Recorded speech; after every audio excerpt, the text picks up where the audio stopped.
దయచేసి గమనించండి దేవుని బిడ్డలారా, రక్షణ మార్గంలో మా దేవుని మాట వినిచున్నటువంటి దేవుని బిడ్డలందరూ కూడా నేను ప్రభుపేట మీకు వందనాలు చెల్లిస్తున్నాను. బాగున్నారు కదా? చిన్న ప్రార్థన చేసుకుని దేవుని మాటలు మీకు తెలియజేస్తాను. అందరూ శ్రద్ధగా వినండి. కొన్ని నిమిషాలు మరి ఒక అరగంట సేపు పనులు పక్కన పెట్టి దేవుని మాట వినండి.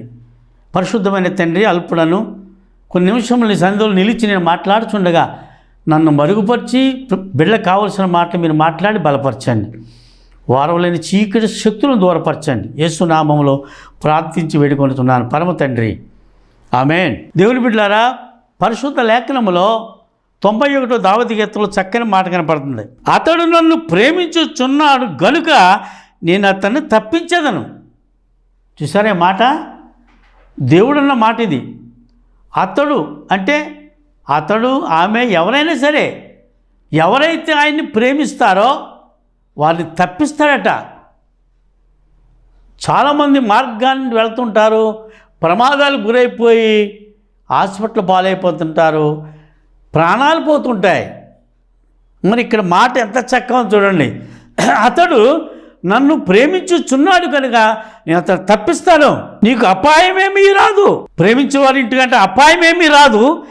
ఏ తెగులు నీ గుడారం సమీపించదు. ఏ తెగులు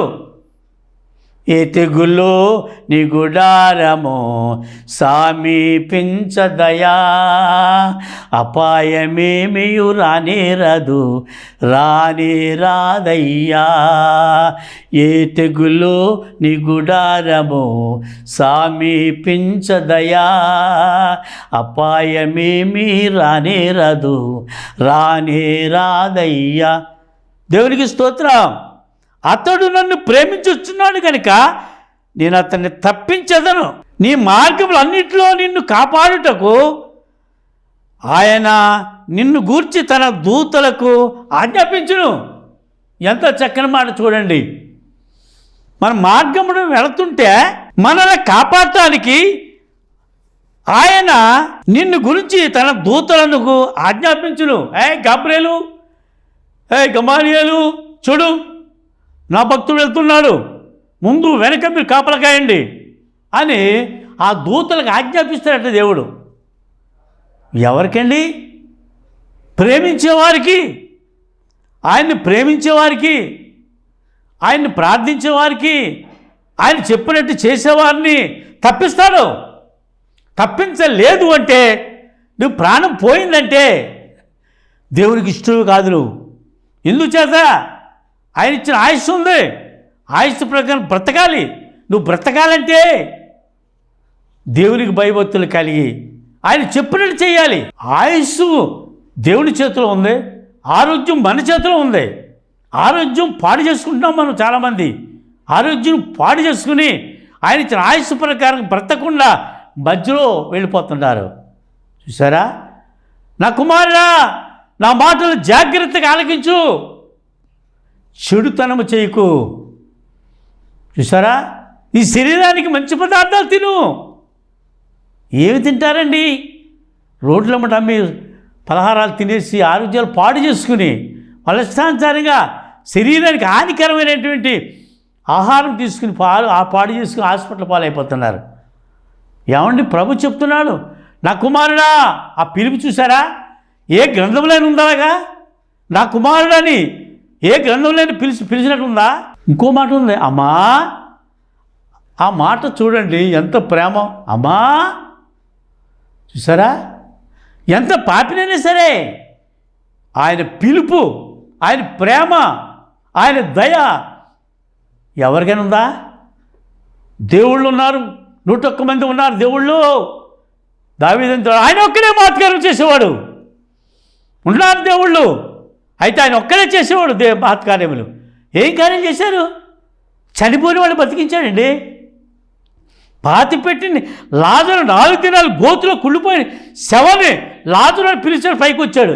ఆశ్చర్యకరుడు, ఆలోచనకర్త, నిత్యుడగు తండ్రి, సమాధానకర్త, తన వంటి గొప్ప దేవుడు ఎవరున్నారిలలో, తన చాటైనా దీటైనా దేవుడు లేడిలలో.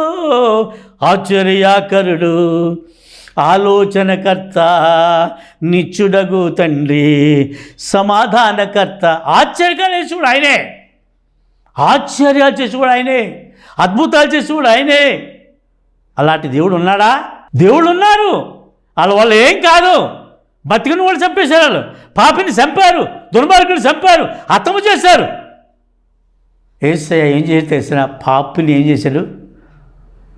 బాబు ఇంకా అలా పని చేయకమ్మా, తండ్రికి ఉన్న ప్రేమ, తండ్రికి ఉన్న మాట అదే, బాబు అక్కడికి వెళ్ళకరా, వాళ్ళ తోడికి అలా మాడకరా బాబు అని తండ్రి ఎలా చెప్తాడో మనకి మన ప్రభు అలాగే చెప్పాడు. నా కుమారుడా, నా మాటలు జాగ్రత్తగా ఆలకించు తండ్రి. అపహాస్యులు కూర్చుని చోట కూర్చోకరా, దుష్టాలోచన చెప్పండి అడవకరా బాబు అని ఎంత చక్కని మాట చెప్పాడండి. ఏ గ్రంథం అని చెప్తుందా? బైబిల్ అంటే మనిషిని బ్రతికించే గ్రంథం, బాగు చేసే గ్రంథం, బలపరిచే గ్రంథం. బైబిల్ చదివావా? భయపడవు దేనికి. ఏమన్నాడు ఆయన? లోకములో మీకు శ్రమ కలుగును, ఆయన ధైర్యుడు. ధైర్యం చెడిపోయి భయపడిపోయి మంచం మీద నిలదట్టకుండా కళ్ళు చూస్తూ మంచం మీద పడుకుంటావా? ప్రభు చెప్తున్నాడు, లోకంలో మీకు శ్రమ కలుగును, ఆయన ధైర్యుడు. ధైర్యం పోయిందా నిద్ర పట్టదు. ప్రభు చెప్పినట్టు చేయి. ఆయన మాట వింటే బ్రతికిపోతారు. దేవుని మాట మనిషిని బ్రతికిస్తుంది. ఎందుకు వచ్చిన బతుకు? సత్య వదిలిపోద్ది. అప్పులు తీరుతాయా? పెళ్లి చేస్తానా? ఇల్లు కడతానా? నాకు బతికింతే ఎందుకు వచ్చిన బతుకు అని ఊరేసుకునే వాళ్ళు ఉన్నారు. ఏమండి, విషం తాగి వాళ్ళు ప్రాణం తీసుకుంటున్నారు. ఎందుకది? శ్రమ దినమున కుంగితే చేతకాదు నీకు. శ్రమలు వస్తుంటాయి, ఆ తట్టుకునే శక్తి ఆలోచన దేవుడు ఇస్తాడు. ఆలోచన ఇచ్చాడు నీకు. భయపడకు. ఆయన ఏమన్నాడు? భయపడకు, నీకు నేను తోడై ఉన్నాను అన్న మాట విడిచిపెట్టేశావా? ఒక్కసారి ఆలోచించావా? దేవుని బిడ్డ మాటలు విడిచిన పిల్లారా, భర్త వల్ల లోపం వస్తుంది. భర్తను రెచ్చగొట్టకూడదు. నువ్వు దరిద్రులు తాగి వచ్చావు, కొంపని గొల్ల చేసేస్తున్నావు అండి. ఆ వచ్చుడు అంటే రెచ్చగొడితే మళ్ళీ వెళ్ళిపోతాడు సారా కొట్టుకాడికి. మళ్ళీ వేసుకొచ్చాడు, ట్రాప్ వేసుకొచ్చి ఏమన్నా ఇందాకైనా మాటనే అంటాడు. చూసావా? మనిషిని రెచ్చగొట్టకూడదు. తప్పు చేసినోడిని ఆయన రక్షించే దేవుడు. ఎంత ఘోర పాత్ములనైనా ప్రేమించును రారా, పాప భారముతో రారా, పాదములపై పడరా, యేసు పాదములపై పడరా. పాపుల రక్షకుడేసు, పాపుల రక్షకుడేసు, తప్పక నిన్ను రక్షించు, తప్పక నిన్ను రక్షించు. ప్రేమామృతధారలు చెందిన మన యేసుకు సమవెవరు. పాప భారముతో రా, రక్షించేవాడు ఆయనే. యేసు పాపని శిక్షించలేదండి, రక్షించాడు. ఎంత ఘోర పాపినైనా సరే పాపం చేయకు నాన్న. బాబు, నా కుమారుడు నా మాటలు జాగ్రత్తగా కలిగించు.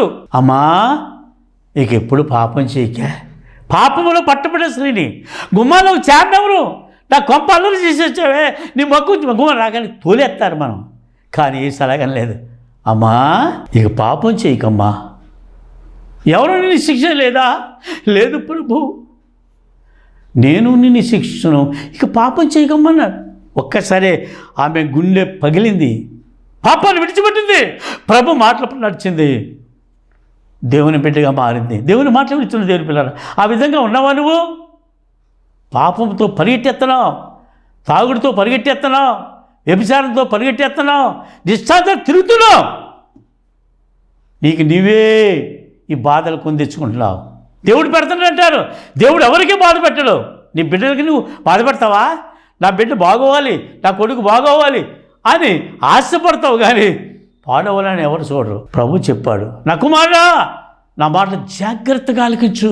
ఆ మాటలు ఆలకించేవారు తక్కువ, ఏలం చేసేవారు ఎక్కువ. ఆయన రాకడి సమీపం అయిపోతుంది. ఆయన వచ్చే రాకడి సమీపంగా ఉంది. అనేకులకు ప్రేమ చల్లారిపోద్దని చెప్పాడు ప్రభు. ఆయన మాటలు జరుగుతున్నాయి. ఏంటి వారా ఆయనకి విరోధులే ఉంటారు, నా విరోధులు అయిపోతున్నారు. అన్నదమ్ముల్లో మాటలు లేవు, అక్క చెల్లెలకు మాటలు లేవు. ఇదంతా యేసు రాకడ సూచనలు కనపడుతున్నాయి. ఒక్కసారి ఆలోచించు దేవుని బిడ్డ, నీ స్థితి ఎలాగుందో, నీ మాట ఎలాగుందో, నువ్వు చేసే పని ఎలాగుందో, నువ్వేం చేస్తున్నావో ఆయన చూచుచున్న దేవుడు. ఇశ్రాయేలు కాపాడేవాడు కొనకడు నిద్రపోడు. ఇశ్రాయేలు కాపాడేవాడు కొనకడు నిద్రపోడు. కునికే దేవుడు కాదు, ఆయన ఎప్పుడు చూచుచున్న దేవుడు. ఆయన కన్నులు ప్రపంచమంతా చూస్తున్నాయి. ఆయన నిద్రలేదండి. అర్ధరాత్రిగా ప్రార్థన చేస్తారు, బాబోయ్ తట్టుకోలేకపోతారు. ఆయన బాగు చేయాలి. ఏమండి, మధ్యలో రాత్రంతా బొర్ర పెట్టుకోళ్ళు ఎంతోమంది లోకంలో ఉన్నారు. అందరికీ స్వస్థతలు, అందరికీ సమాధానం ఇవ్వాలి. నిద్రపోయేవాడైనా? నిద్రపోయేవాడు కాదు యేసయ్య. ఒక్కసారి ఆలోచించు. అతడు నన్ను ప్రేమించుచున్నాడు కనుక నేను అతన్ని తప్పిస్తాను, శ్రమలో తోడుకుంటాను, ఆ శ్రమలు విడిపించి గొప్పవాడిగా చేస్తానన్నాడు. ఆ మాటలు అందరికీ ఉపకారం ఉన్న మాటలు. ఆ మాటలు వింటే నువ్వు బలపడిపోతావు. శ్రమ దినమున కుంగితే చేతకాని వాడు చేతకాని పనులు చేసి ఆత్మహత్యలు చేసి సిద్ధపడుతుంటారు. పిల్లలతో సహా ఆత్మహత్యలు చేసుకునే వాళ్ళు ఉన్నారు. వార్తలు చూస్తుంటే నాకు చాలా బాధేస్తుంటుందండి బాబు. కన్నబిడ్డలు చేతితో పట్టుకుని గంగలో ఉరికేసి వాళ్ళు చాలామంది ఉన్నారు. ఎంత భయంకరమైన పరిస్థితి చూసారా? ప్రభు అలా చెప్పలేదు.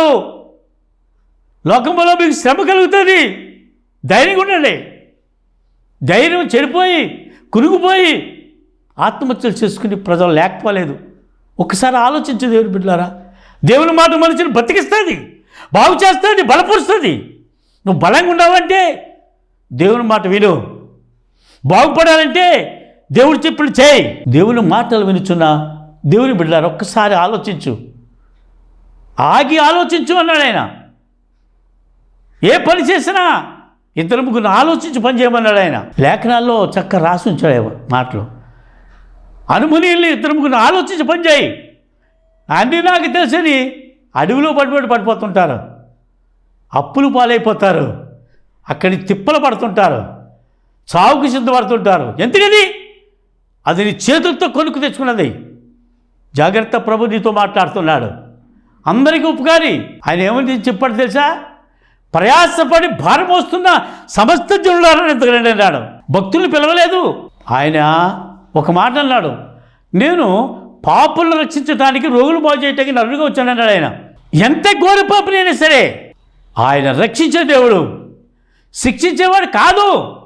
తండ్రికి ఉన్నటువంటి ఆలోచన, ప్రేమ ఆయనలో చూస్తున్నాను నేను.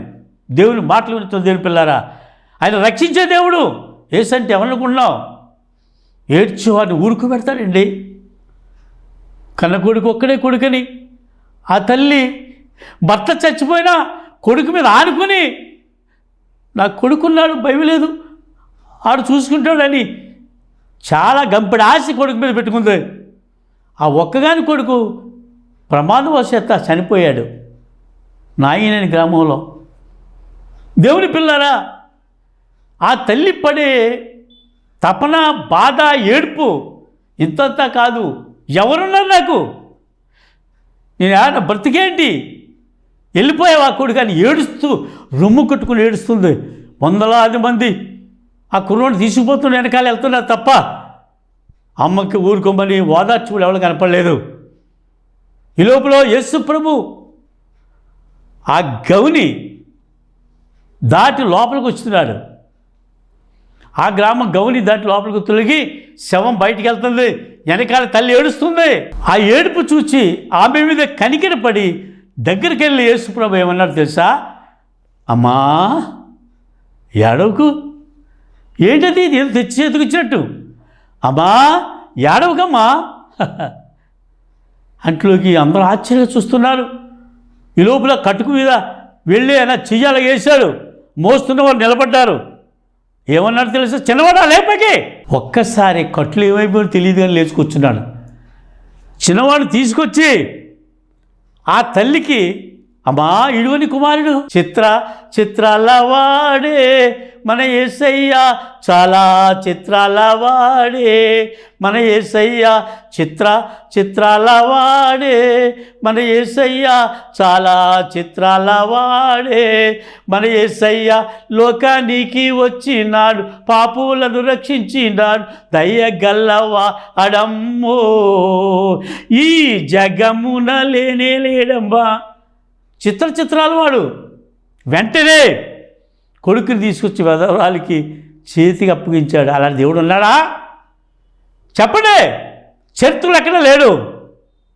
చనిపోయిన వాడిని బతికించే దేవుడు, చెడిపోయిన వాడిని బలపరిచే దేవుడు, కురిగిన వాడిని లేవనెత్తే దేవుడు. బైబిల్లో ఎన్నో మాటలు ఉన్నాయి. శ్రమ దినమున కురుంగితే చేతకాని వాడు. చేతకాని పనులు చేసి కుగ్గుపోతావా? వద్దన్న పని చేసి అప్పుల పాలైపోతావా? రోజు తిండికి తెచ్చిన కూలంతా తిండికి పెట్టేసి అప్పుల పాలై తిప్పలు పడుతుంటావా? జాగ్రత్త. నీవు వచ్చి రాబడిని చూసి ఖర్చు పెట్టుకో. చాలామంది భార్యాభర్తల్ని భార్యని ఏడిపిస్తుంటారు. చాలామంది బయట ఖర్చు పెడతాడు, ఇంటికి వచ్చి ఒకదానికి ఒకటి ఉండవు. ఆమె ఏడుస్తూ కాపరం చేస్తుంటారు కొంతమంది. దేవుని పిల్లారా, అది పురుషులో ఉన్న తేడా. పురుషుడు తెలివైన వాడైతే స్త్రీని బయట పంపక్కలేదండి.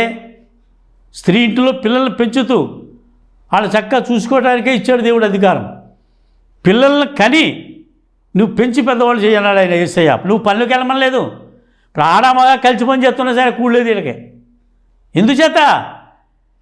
వీళ్ళ ఆలోచన సరిలేదు, వీళ్ళ నడక సరిలేదు, వీళ్ళ ఆలోచన సరిలేక అప్పుల పాలైపోయి తిప్పలు పడుతున్నారు. దేవుని మాటలు వినుచున్నారు. దేవుని పిల్లరా, జ్ఞానము బైబిల్ చదివితే జ్ఞానం వస్తుందండి. అసలు జ్ఞానం కావాలంటే కొంటే రాదు, బైబిల్ చదవండి అంతే, దేవుని మాటలు వినండి అంతే.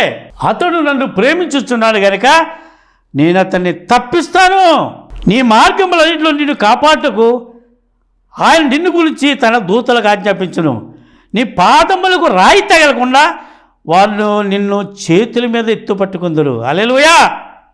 ఎంత విచిత్రం అండి. ప్రేమించేవారికి సుమా ఈ దీవెనలో. యేసంటే భయభక్తులు కలిగిన వారే. అటువంటి మంచి దేవుడు ఉన్నాడు. ఎందుకు భయపడతాను? భయపడితే మనం ఏం చేయలేము. భయపడి వెళ్తే బాధలు వచ్చేస్తుంటాయి. దేనికైతే భయపడ్డావో నీ మీదకి వచ్చేస్తాయి. పొలపరంగా ఉంది, జ్వరం వచ్చేలాగా ఉంది అనుకుంటే సాయంత్రం జ్వరం వచ్చేస్తాయి. పొలపరమా సాలపరమా గాడిద గుడ్డు, నీ పనులు చేసుకో, నీ దగ్గరికి రాదేది. భయపడకో. దేవుని మాటల వినుచున్న దేవుని పిల్లారా, ప్రతి ఒక్కరు కూడా ఈ మాటలు మనసులో పెట్టుకోండి. ఇంకో మాట కీర్తనలు 18:16 చూద్దాం. ఉన్నత స్థలముల నుండి చెయ్యి చాపి ఆయన నన్ను పట్టుకొనెను, నన్ను పట్టుకుని మహా జలములలో నుండి తీసెను. దేవునికి స్తోత్రం చెప్పండి. హల్లెలూయా. ఉన్నత స్థలముల నుండి చెయ్యి చాపి ఆయన నన్ను పట్టుకొనెను. చూసారా? అతడు నన్ను ప్రేమిస్తున్నాడు కనుక ఉన్నతమైన స్థలములు జలములలో మునిగిపోతున్నా ఆయన నిన్ను రక్షిస్తాకే సిద్ధంగా ఉన్నాడు. ఆయన ప్రతి ఒక్కరూ గమనించి దేవుని మాట వినండి, ఆ ప్రకారం నడవండి. నడిచావా బాగుపడతావు. ఇంకో మాట చూస్తే యెషయా 54:10 కూడా మాట కనపడుతుంది. పర్వతములు తొలగిపోయినను మెట్టలు తత్తరిల్లినను నా కృప నిన్ను విడిచిపోదు. హల్లెలూయా. పర్వతాలు తొలగిపోయినా మెట్టలు దద్దరిల్లిపోయినా సరే నా కృప నిన్ను విడిచిపోదు. సమాధాన విషయమైన నా నిబంధన తొలగిపోదు అని నీయందు జాలిపడు యెహోవా సెలవిస్తున్నాడు. హల్లెలూయా. దేవుడు పర్వతంలో తొలగిపోయినాను, మెట్టలు దద్దరిల్లిపోయినా. ఆ మాట చాలా బలమైన మాట అండి. అది మెట్టలు కదిలిపోయినా సరే, కొండలు కూలిపోయినా సరే. ఇప్పుడు తుఫాన్లకి హైదరాబాద్ సైడ్లో రాతి కొండలు కూలిపోతున్నాయి, కూలిపోయిన మనుషులు ప్రాణాలు పోతున్నాయి. ఈ మాట చూసారా ఎంత బలమైన మాట. మెట్టలు దద్దరిల్లి పడిపోయినాను, సరా పర్వతములు కూలిపోయినాను, నా కృప నిన్ను విడువదు. ఎందుకు? అతడు నన్ను ప్రేమించుచున్నాడు కనుక నేను అతన్ని తప్పిస్తాను. హల్లెలూయా. దేవుని మాటలు వింటున్న దేవుని పిల్లలు ఒక్కసారి ఆలోచించు. యేసయ్యను ప్రేమించు, యేసయ్య చెప్పిన మాట విను. ఆయనంటే చాలా సులకనగా చూస్తారు, తెలియక పాపం. ఆయనంటే పేదవాళ్ళని ఏమండి అధికారుల దగ్గర కూర్చోబెడతాడట దీవించి. నిరుపేదలు పెంట కుప్పలు దరిద్రులను లేవనెత్తి అధికారుల పక్కన కూర్చోబెడతాడట. ఎందుచేత? వాళ్ళని చదివించి గొప్పవాళ్ళు చేసి ఆస్తి పనులు చేసి అధికారుల పక్కన ఉద్యోగస్తులకు కూర్చోబెడతాడట. అలాంటి వాళ్ళు ఎంతోమంది నేను చూశాను. మొదట తిండలేదు, నలుగురు ఆడపిల్లలతో గిలగిల ఆడిపోయేది. ఈవేళ నలుగురు కూడా ఉద్యోగాలు చేస్తున్నారు. ఒక్కొక్కరు 70,000, 35,000, 40,000 జీతగాళ్ళు. 5 కూతుళ్ళు కూడా ఆడపిల్ల మగపిల్లలు లేరు ఆమెకి. నిజంగా వాక్యము ఆమె పట్ల నెరవేరిందంటే ఎంత చక్కని వాక్యం మాట్లాడండి బాబు. అందుకని మనం ప్రతి విషయంలో కూడా ఎవరికి అపకారం చేయకూడదు. ఇక్కడ మాట ఉంది చూడండి, ఆ 92 దావీదు కీర్తనలో 12లో, నీతిమంతులు ఖర్జూర వృక్షములో మొవ్వేస్తారటండి. వారు ముసలితన మందు చూసారా ఇంకనూ చిగిరి పెట్టుదురు, సారమ కలిగి పచ్చగా ఉంటారు. 15వ వచనంలో నీతిమంతులు ఖర్జూర వృక్షం వల్లే మొవ్వేస్తారట. నీతిగా ఉంటే గూడెక్కదని చెప్తారా కావులా? అబద్ధం ఆడిపోతే వ్యాపారం ఎలా జరుగుద్ది అనుకుంటారు. ఖచ్చితమైన రేటు, ఖచ్చితమైన బేరం, కల్తీ లేని వ్యాపారం చేసావా, తీరిక లేని అమ్మకం అమ్ముద్దిని కొట్టు జాగ్రత్త. కల్తీ పెట్టావా, ఒకరోజు కొంటాడు, 2 కొంటాడు, మళ్ళీ మా కొట్టుకాడ రావాలండి, ఖాళీగా కూర్చుంటావు జాగ్రత్త. నీతి కావాలి, నీతిగా ఉంటే నీకు ఏది లోటు రాదు. నీతిమంతుడు మొవ్వేస్తుంటాడు, నీతిమంతుడు పడిపోడు, దుష్టుడు పెరుగుతాడు, ములగ చెట్టు కూడా ఇరిగిపోతాడు. నేను మోసం చేసి సంపాదిస్తాడు, కానీ అది నిలవదు, పడిపోతారు ఒకసారి. అందుకని మనం నిజాయితీగా కష్టపడి మోసం చేయకుండా నువ్వు సంపాదించింది అది నిలబడద్ది. నీ తర్వాత నీ పిల్లలు హ్యాపీగా ఉంటారు. తండ్రులు చేసిన పాపము, దేవుని బిడ్డలారా ఇక్కడ సంఖ్యాకాలం ఉంది, తండ్రులు చేసిన పాపం పిల్లల మీదకి వచ్చేదట. వాళ్ళ పుణ్యం చేసిన పుణ్యం కూడా పిల్లల్ని ఆశీర్వదిస్తాడు దేవుడు. అటువంటి మాటలు ప్రభు చెప్తున్నాడు. ఏ గ్రంథం అందు కూడా ఇది జ్ఞానమైన మాటలు, బలమైన మాటలు చూద్దామంటే కనపడవు. ప్రతి ఒక్కరు కూడా గమనించండి, ఒకసారి ఆలోచించండి. ప్రభు చెప్తున్నాడు, ఆగి ఆలోచించు. దేవుని బిడ్డలారా ఒక్కసారి జపంజన్ అంటాడు 2వ అధ్యాయంలో, సమయము పొట్టు గాలికెగినట్టు ఎగిరిపోతుంది, రోజులు పొట్టెగినట్టు ఎగిరిపోతున్నాయి. అప్పుడు 7 నెలలు వచ్చేసిందంటే, మొన్నే క్రిస్మస్ అయింది, పండుగలు చేసాం, అప్పుడే 7 నెలలు అయిపోయింది. సమయము పొట్టు గాలికెగినట్టు ఎగిరిపోతుంది. విధి నిర్ణయం కాకమునిపే, దేవుని ఉగ్రతని మీద రాకమునిపే కూడుదండి, రండి కూడి దేవుని దగ్గర రండి, దేవుని మాటలు వినండి, ఆయన చెప్పినట్టు చెయ్యండి, ప్రతి విషయంలో అడగండి, తప్పనిసరి చేస్తాడు. నీతిమంతుల ప్రార్థన యెహోవా ఆలకిస్తాడు. నీతిగా ప్రార్థన చేయడానికి చాలా ఇష్టం. ఆ ప్రార్థన ప్రతి విషయంలో కూడా వెనకాడుతుంటారు, ప్రార్థన చేయడానికి భయపడుతుంటారు. ప్రార్థన అంటే పరిస్థితులు మారుతుంటుంది.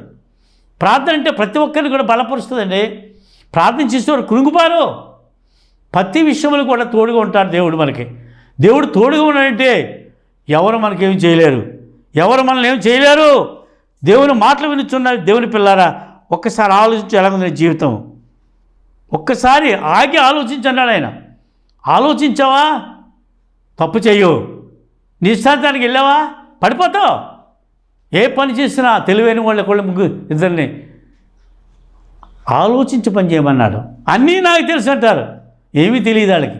అన్నీ తెలిసిన వాడు అడిగిబడి ఉంటాడు. ఆ చెప్పే మాటలు ఆలకిస్తాడు, అన్నీ తెలిసినవాడు. అందులో మంచి మాటలు మనసులో పెట్టుకుంటాడు, అన్నీ చెడ్డ మాటలు పక్క పెడతాడు. అందుకే నీతిమంతుల సభలో పాపులు నిలవలేరండి. పాపం చేసేవాళ్ళ సభలో నీతిమంతులు కూర్చోలేరు. దేవుని బిడ్డలారా, పాపం చేసిన వాడికి చీకటి కావాలి, నీతిమంతుడికి వెలుగు కావాలి. ఇలాంటి తేడాలు ఉన్నాయి. ఒకసారి ఆలోచించావా? అతడు నన్ను ప్రేమించుచున్నాడు కనుక నేను తప్పిస్తాను, శ్రమలో తోడుకుంటాను. శ్రమ వచ్చిన కుంగిపోతావా? శ్రమలు రావా? యేసుప్రభు పడ్డ శ్రమ పడ్డావా నువ్వు? ఆయన చిత్తకొట్టేశారు. ఆ సిలువకు పోయి భుజం మీద పెట్టుని ఎండవేళ ఈదిలో పడ కొట్టుకుంటూ తీసుకెళ్తుంటే ఈయనతో తిని తాగిన వాళ్ళు ఉన్నారు. 12 మంది సిలువ ఒక్కడికి కనపడలేదు, కంటికి కనపడలేదు, పారిపోయారు, మళ్ళీ కొట్టేస్తాడు, చంపేస్తారని.